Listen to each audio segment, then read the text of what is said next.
All right. So we fast forward to like some the time probably the time period's probably like 200-300 years uh, before Christ, probably even like 500 years before Christ. You have the Nephilim, they're the half human, half angel. About that time frame, you have the half fallen, half angel. That's where you get into the whole vengeance, the vampires, and all that good stuff. Uh, Enter Vladimir. Vladimir is the offspring of the daughter of Lucifer and the son of Michael. Never before had the royal bloodlines been crossed. That's an Nephilim. What's that? That's an Nephilim. No. A Nephilim, just so we're clear, is half angel, half man. He is not a half angel, half man. Technically, I guess technically he would be because he'd be half fallen and he'd be a quarter fallen, a quarter angel, and half human. Um, but because the royal bloodlines have never been crossed, and this is the first time ever, and the only time ever, Vladimir gets created. Here comes this little kid with crazy strength. He's a natural hunter, great killer. And what ends up happening to him, how do we say this? He becomes like the most badass 13-year-old kid in history. His grandfather, Michael, left when he was a baby. He got called back to heaven by God. Michael and his wife never got along. Michael was, quite frankly, really bloodthirsty. I mean, even possibility of PTSD, if we really want to write that into it. Don't know if I want to write that into it or not. If anyone, I'd probably put PTSD on Lucifer instead of Michael. While Michael's on Earth, briefly, you had the blue moon. Michael left. The blue moon goes away. Lucifer comes to Earth. He sees this woman. She's beautiful. They fall in love. He has to travel back and forth between hell and Earth. Anubis, clued him into the power so that he could go back and forth, getting more into Lucifer's good graces. They had a daughter. Michael and his wife had a son. They have a kid. That kid is Vladimir.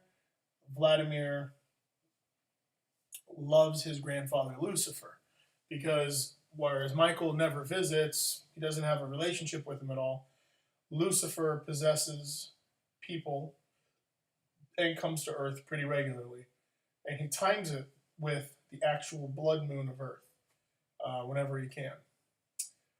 That way he kind of stays off of heaven's radar. One day, everything's good to go. Life is good.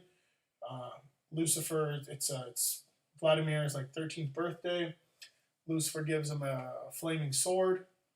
That was what do you call it? Blacksmith? Smith, maybe? Smithed in hell? Forged, yes. Forged in hell. Okay. And Lucifer is playing with him in the backyard. He's showing him. He's like, hey, this is a legit weapon. You got to practice with it. You can actually channel the power that the angels and the fallen have, that energy blast. You can channel it through the sword. And he showed him, he flipped his wrist, and the energy that was coursing through him that actually kind of looks like blue flames a little bit was coursing, kind of sort of, like an aura. Started coursing through the sword, and he goes, once this happens, like a Super Saiyan aura?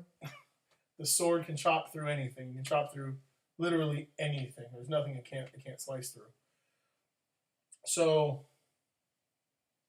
about this time, Michael has been on a pretty much relentless hunt for Lucifer.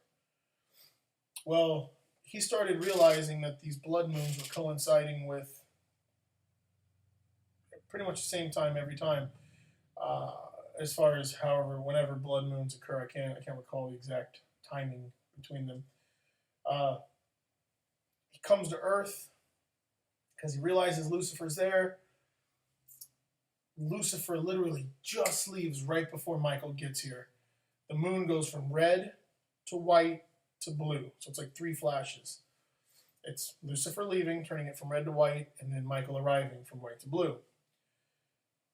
All supernatural creatures lose their power.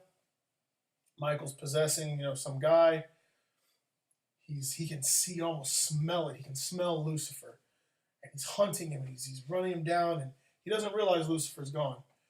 But he follows him to his old house, where Michael's son, his wife, and his son's wife live with Vladimir. He comes in. He has like these piercing, super piercing blue eyes. Pretty sure they're blue from Vengeance. We gotta double check. Super piercing blue eyes. And like right away, his wife, even though he looks different, recognizes him. She's like way old and kind of like grandma looking now.